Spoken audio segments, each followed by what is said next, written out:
When I step up on a diamond, diamond, diamond, diamond, diamond, diamond, diamond, diamonds on my wrist. When I step up on What is up, ladies and gentlemen, my freight friends? It is Friday, April the 29th, coming to you live from Phoenix, Arizona. Every single weekday, the Freight Coach Morning Show, breaking down some industry headlines and everything else. And you know what? At the end of the day, just providing a different perspective on some things. That's what it's all about. We're all about progress. We're all about keeping people in business and helping people navigate through market shifts. You know, like the reality is things go up, things go down, and we're just here to help push some stuff through, because at the end of the day, I'm just a massive proponent of the little guy, the 97% of this industry, whether you're a broker or a carrier, or hell, you're just out here looking to get some more information. I just want to provide a perspective that comes to you from my firsthand experience of working in this industry for 15 plus years. And, you know, to me personally, it's just, that's what it's all about. It's just about, I like healthy dialogue. My friend, who you guys can see here, Mr. Eric Johnson with the JOC, we're just going to break down a couple of things today for you. But before we get in, Eric, you can respect this. I got to give a shout out to my friends over at Vhub. They're the ones who help keep the neon on. We're going to put that out there, my neon sign there. But you guys, with Vhub right now, asset reutilization is the wave of the future in freight, whether you're a broker or a carrier or alike. The ability to create a drop trailer pool is what's going to help you navigate through some of these opportunities when, you know, some of the freight goes from spot market to contract or whatever that looks like. Large enterprise shippers, they need drop trailer capacity. So you can do this now on the Vhub app and set this up. And as you guys can see coming across the ticker right now, they have round trip opportunities available for you. So they have dry vans currently up in Toronto, Ontario, that need to be brought down to the Chicago area. And then they actually have a reload opportunity for you. So if you have a power only truck to get out there in Toronto to go down to Chicago, there's a trailer for them to grab out of Wilmington, Illinois, to head back up to Mississauga, Ontario. So you can look at that and start round tripping these things. So, you know, there's those opportunities out there. We know, like, especially, hell, we're going to talk about in one of these articles about equipment prices being high. If you're a power only carrier or you're just getting into the market right now, you can use Vhub to help run your business. Brokers, you as well.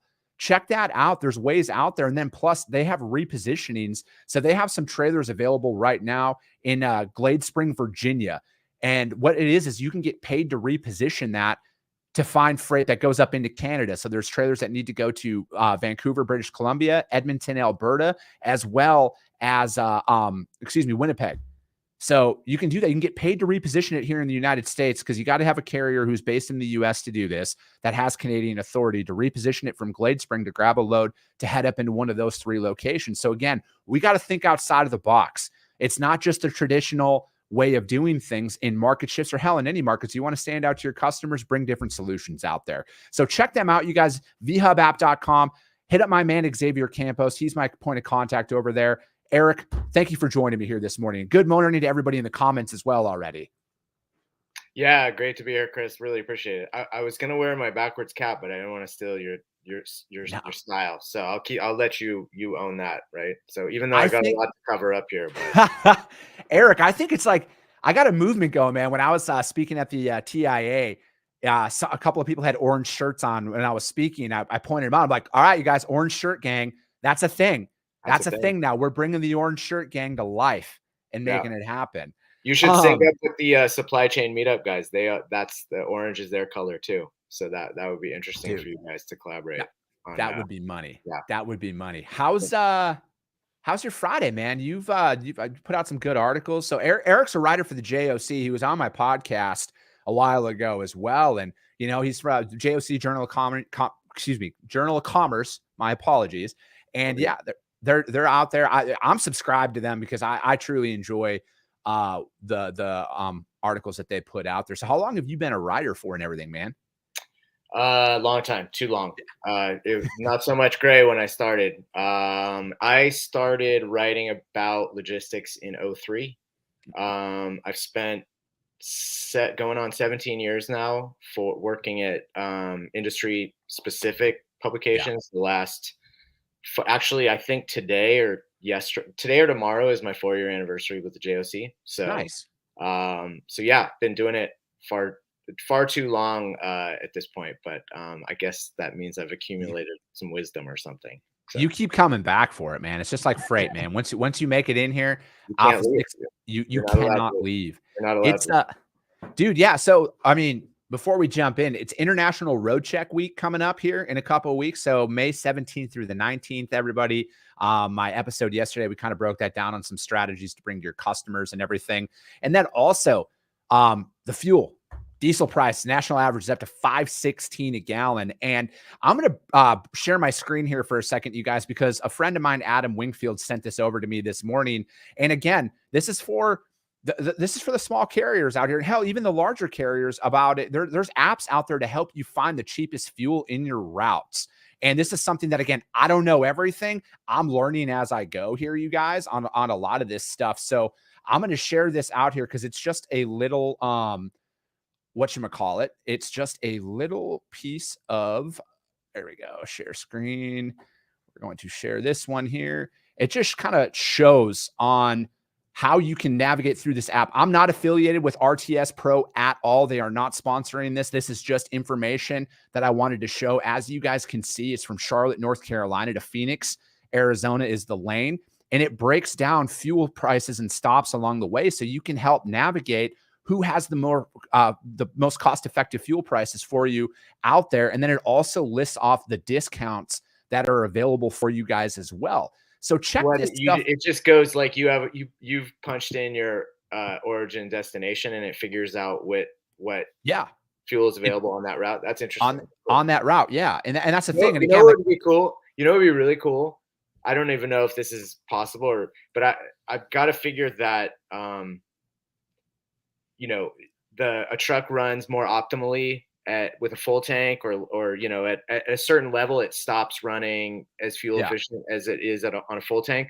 I wonder if it would be really cool if some tech provider out there could figure out like what the optimal cost of the fuel and optimal like fuel efficiency of the engine and tell the driver, no, this is the best place for you to fill up at this point. And it's also the least busy, right?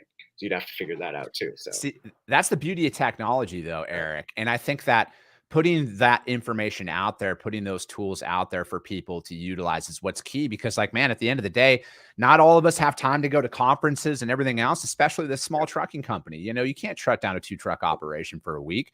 So that's the whole point. That's like literally why I started this podcast was, bringing that information. I think about my old man being an owner op and a business owner for 40 years. He had a lot of windshield time.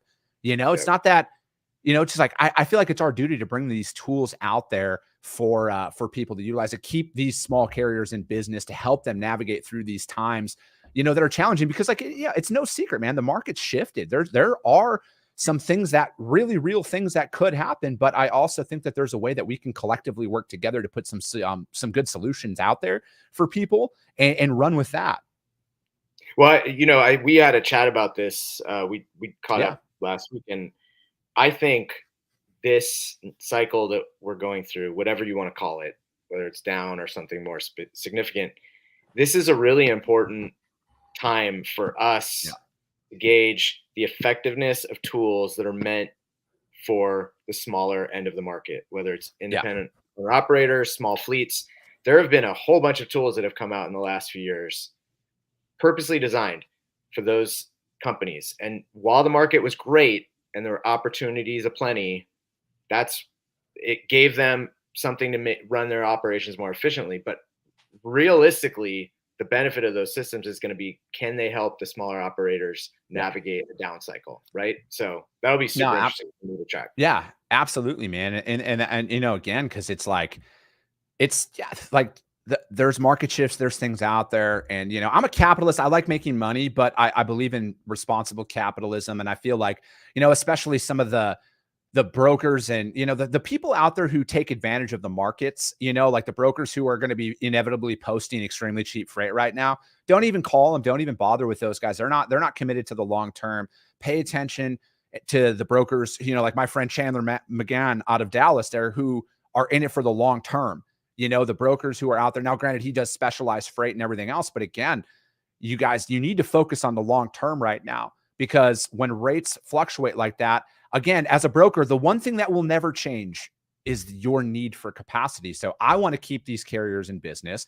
I want to keep them profitable because ironically, if you play the long term, your customers are going to throw so much more freight at you. You will make up any additional little 150, whatever number that looks like that you're trying to eke out on every shipment. That will be paid back to you tenfold by doing the right thing, paying a price that keeps people profitable. And again, have these conversations with your carrier partners alike. Work with them. We need to work with each other. Yep, for sure. So, all right. I also got to call this out. I'm at day 15 to the freight coach tally right here on the fact that we have bathroom issues out here in the market for drivers, that there's facilities out there that don't let them use it, as well as parking issues. And I will not stop talking about this until there is meaningful change out there in the industry. This is not a clickbait buzzworthy thing for me to talk about. This is a very serious issue. I mean, Jesus, somebody posted a picture of buying a bucket at a Walmart and a trash bag, and that's what they like. Come on. Again, we got to be better. I'm not going to let this stuff die out, man. I'm going to be talking about this all the time. We're going to jump in, though, to our articles. The first one is going to come from Transport Topics, ttnews.com. I cite all my sources over here. Industry leaders react to soaring used Class 8 prices.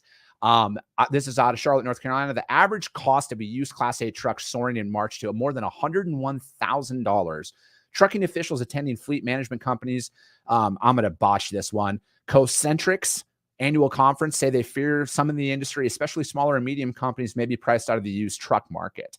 During the April 27th panel discussion, talk touched on the rising costs of trucks, the availability of new vehicles, and its impact on the movement of freight, and the ongoing supply chain challenges.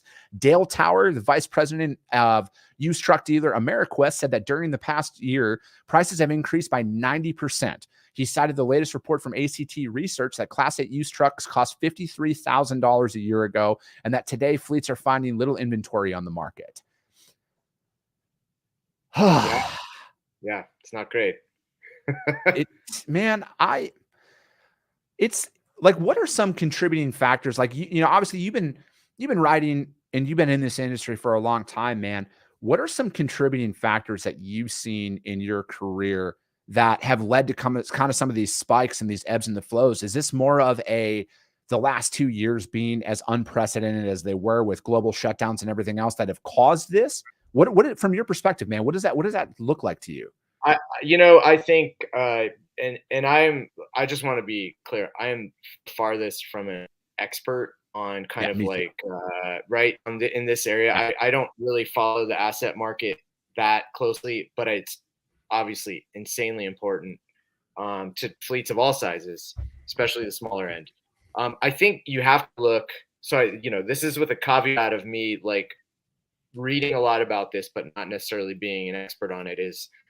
I think you have to look at the demand side of things the last 2 years, driving a lot of new entrants into the market, so that's building demand for, a more limited supply. And then that supply side being limited by a lot of the chips, right, that go into any vehicle these days, right? So like you can't just build a truck and have it not have essentially be a computer on wheels anymore, right? Like every truck has to be so stacked to the hilt with like modern chips to calculate everything. That's, I think, from what I understand, constricting supply, right? So you just have these two forces that have met in the middle. Right. So I think the interesting thing is to see, whether that dampens at all if the market is sort of turning down on a longer term basis, right? Like, if there's less pressure from smaller fleets looking to, get into the market, if that chip availability starts to ease and become more available, does the picture of what those trucks cost start to like fundamentally change soon? So and I don't have the answer. I wish I did, but I don't have the answer. Yeah.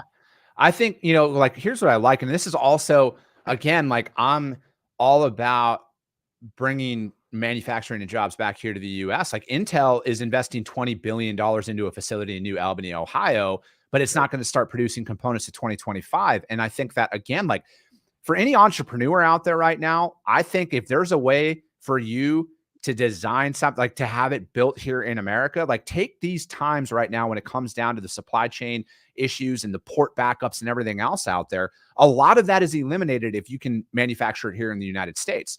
And I think that that is what, there's a great opportunity out there for people who are looking to get into business for themselves right now, who may be able to manufacture this stuff. Again, I don't know the numbers. I can't sit out here and talk specifics, but quality products made here in America, there is going to be a massive opportunity for that here over the next couple of years. And I think if there's a way for you to do this, this is a way to start looking into it. Because again, and that's like the next article that we're going to talk about as well, kind of touches base on some of this stuff. And it's like, I mean, I see that, you know, I talked about this a while ago about the shift to bringing stuff down to Mexico and everything else and how that could kind of alleviate some of it. But I also feel like, again, I think we've reached a point, Eric, where is it even worth offshoring some of this stuff and sending these manufacturing jobs to foreign countries when the delays and everything else don't seem to like be going away? Where if you look at it from a cost per unit perspective on the delays and everything else, and they sit in the ports, and then there's demurrage fees and everything else that keep compiling up, is it really that much cheaper than it would be just to manufacture it here and have a direct line of transportation out there? I think that that's something to look into. Yeah.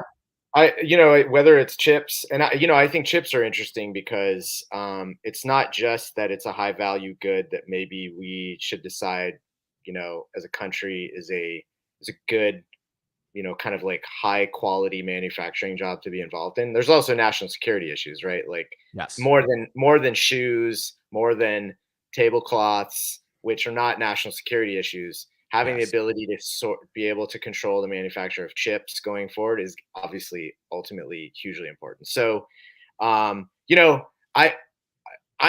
sort of disagree with the notion that we need to like sort of bring everything back to America. I think there's certain industries that make a heck of a lot of sense to bring, to sort of relocate or maybe to move to Mexico. The problem is, and it's not, and we'll get into this maybe after the next article, but it's not just that it's desire or it would make sense to have it based here or the unit economics make sense to have it based here. There's these logistics networks that have been built, not just in China, right? It's not just about China. Yeah, it's about almost every country in the world that has any sort of manufacturing base. There's logistics networks that have built and evolved and matured that we internally would have to sort of recreate, because our logistics network is very trucking, outbound, DC to store, DC to kind of final mile delivery oriented. It's not to say we can't do it. Obviously, we can do anything, right? We have the capability to do everything, right? But I think one of the things that's underestimated is how sophisticated the logistics networks manufacture to, right. That's that would be the only caveat I have there. And and that's the thing. We don't have to agree on everything. You bring up some very valid points there. That'd be boring if we agreed on everything. So. Exactly, man. So yeah, I would check that out, you guys. And again, that was on ttnews.com. Industry leaders react to soaring used Class 8 prices. And again, I think this is another thing out there, especially the DOT inspection week coming up. Get that preventative maintenance done on your truck, you guys, like especially with used prices being what they are. If a new truck isn't in your cards this year, how do we increase the longevity of our current unit to keep them rolling? And that's what it is. As my dad said, who maintained his own truck for 40 years, it's always going to be the little things that are going to keep your truck rolling and to not oversee the importance of keeping those PMs and everything up there and running with that. So again, that's at ttnews.com. Next article is coming from have you heard of the JOC before? No, I'm just yeah, that's pretty good. It's from the JOC. Is no large disruption from China post-lockdown surge, DSV CEO says. And this is an article that was put out the other day. An expected surge in volume when COVID lockdowns are lifted in China's key manufacturing areas and factories quickly resume production will not cause major disruptions in the U.S. and North America, the CEO of Forwarder DSV said on Wednesday. He said his people in China are expecting a surge in volume because there's a lot of demand that is built up. Said Bjorn Anderson in an interview with the JOC. He's like, you can't say it will be 100% smooth, but I do not expect a large disruption of volumes coming in from Europe in to the US in 2 or 3 months from now. That DSV followed Kuhn and Nagel in reporting highly profitable first quarters, with Anderson enthusing over the 3-month performance, alternately labeling it as super strong, stellar, and extraordinarily strong. What is like, again, I'm no expert on some of this stuff, but it's like, so DSV, major forwarder, Kuhn and Nagel obviously does a lot of that. I don't like, again, I know Shanghai is shutting down isn't a good thing by any stretch of the imagination, you know, but it's, again, with their boots on the ground out there, when it comes to the fluctuating volumes, like, what does that mean though? Like, what is DSV, like, what is he saying by that he doesn't see a major disruption? Because it's like the optics of it is Shanghai is a massive manufacturing hub. It's the biggest origin port in the world. Yeah. Origin focused port in the world. I mean, Singapore is bigger, but it's a transshipment port. So that means, you know, it's feeding into, you know, from other destinations and collecting in Singapore and going out. Shanghai is the biggest manufacturing oriented port or export port in the world. So I will say a couple things. And I don't want to like try to get into his head at all. Because he has his own thoughts about this. And like you said, they have more people on the ground than a lot of the people that are out there opining about what is going on in China. There are differing opinions about how disruptive this is going to be. And obviously how disruptive it's going to be, whatever the reason for the lockdown, however disruptive it's going to be is dependent on how long the lockdown, right? If it ends in 6 weeks, it's going to be a massive disruption. If it ends in September, it's going to be like biblical disruption, right? Yeah. So in the short term, I think everybody, you know, is sort of in the same boat of, all right, well, once it opens, there's just going to be this flood of orders. And how is the sort of Transpac lane going to handle that? And specifically, how are West Coast ports going to handle that? Like, you know, kind of diminished volume now, and then everything coming right as peak season is coming. So that's a huge headache. I think what he is saying is that the ability of the system to manage this is in place. And probably where he's going with this is, I just posted something this morning from our, we're part of S&P Global, which has an AIS service that tracks, you know, where vessels are, right? And yes, there's a ton of vessels waiting outside Shanghai, waiting for the port to sort of like fully open. It is open. It's operating. It's just at reduced capacity. But the number of vessels that are waiting right now is half of what it was in September, right? When we kind of hit our peak of like, so to say that things are like a mess right now is not understating it, but relative to the mess that was happening in September, from a congestion standpoint, we may be, it's sort of like we've been there before, right? And we maybe hopefully know how to deal with this better. We know that the ports in the West Coast cannot be completely overrun with import boxes that are dwelling inside the terminal, usually owned by big importers with very favorable free time terms with the shipping lines, right? So those need to be evacuated to keep the ports, you know, moving. I would hope everybody is highly aware of whenever the Shanghai reopens that is going to be a priority. The ability for drayage operators to get appointments and actually not just get appointments, but then when they get there, not be told that they cannot return empties, right? So keeping that part of it fluid so that the containers can cycle back through and be loaded back onto ships. Those are the things that I think we hopefully will have taken a lesson from last fall when things really got messed up, and things will be better. I'm trying to put myself in his head. He's also, you know, forwarders are in the weird position of generally doing well when things are really effed up, right? Like, let's face it. So they may not like it. It may be hard to have conversations with customers, but you know, that's the reality. And they don't like to say it, but that's the reality, right? So it is super complicated, as Jeremy is saying. It's crazy complicated. right? So Yeah, of course. And it's really tough to tell. And again, like, I hope that, my friend Dan Penrod, he put out there, it's been disrupted for the past 18 months. I also, to your points there, Eric, I hope that we, because again, like, we executed during the last 18 months. We like, yeah, it was stressed, it was stretched. There was a lot of real things that happened, but here we are today. We're all breathing. The sun rose Christmas this wasn't morning. canceled. Christmas wasn't Exactly. canceled. So there's ways for us to work through this. It's just we just don't know the effects yet. We don't know. All we know is that, just like with anything, we're going to have to react, and we're going to have to be decisive, and we're going to have to take action during those times. And all I know is that if there is an influx in freight that comes through, it's going to be a lot of good money out there for those small carriers in Southern California heading cross country again. That's going to push some volumes back up potentially.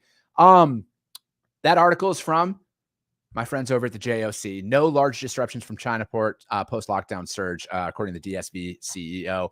I wanted to use the last couple of minutes because we just bang out 30 minutes here, man. And I wanted to use these last 5 minutes to talk about, what we were kind of touching base when we caught up last week about when you guys are reporting on information and like kind of the realities of what you guys are up against when you're putting out an article or whatever that looks like. Yeah, thanks for getting the opportunity, because I think this is super important, right? Like, there's a lot of, and I think first of all, I want to say a lot of it is justified, right? Not all of it, but a lot of it is justified in terms of people questioning media. That goes mainstream media all the way to industry-focused media, right? I'd like to think that industry-focused media gets it a little bit more right on the granular side of things than the mainstream does. And that's natural. I'm not taking a shot at the mainstream. They have a lot more stuff to cover than we do. But one thing I wanted to clarify is, when people have an issue with something that they read, again, that's totally their right to question and have questions about what they read. I think there's a natural tendency to think there's an agenda behind it. And sometimes there is. Like, we talk about this all the time, right? Sometimes there is an agenda. A lot of times, though, when you read something that you see is not right, it's down to two things. And there's actually a connection with the freight world, right? It's down to lack of time and lack of experience.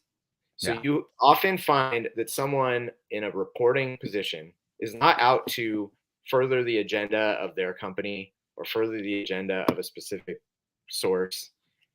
You'll find that they're given an hour to digest a really complicated topic and turn something around and put it online with very little vetting, right?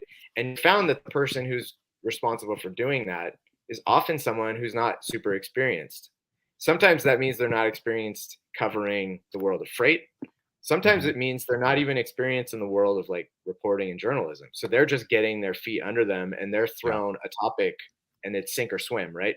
So I'm not trying to apologize when mistakes are made. I just made a massive mistake, by the way, in a story last Friday for the same reason that it was really weird. I talked to you last week and it happened to me. I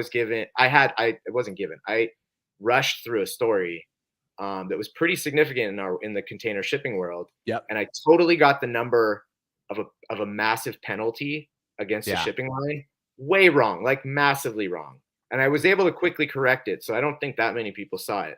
But the reason I got it wrong is because time was of the essence. I had like 2 hours. I needed to get it out before a certain time on Friday.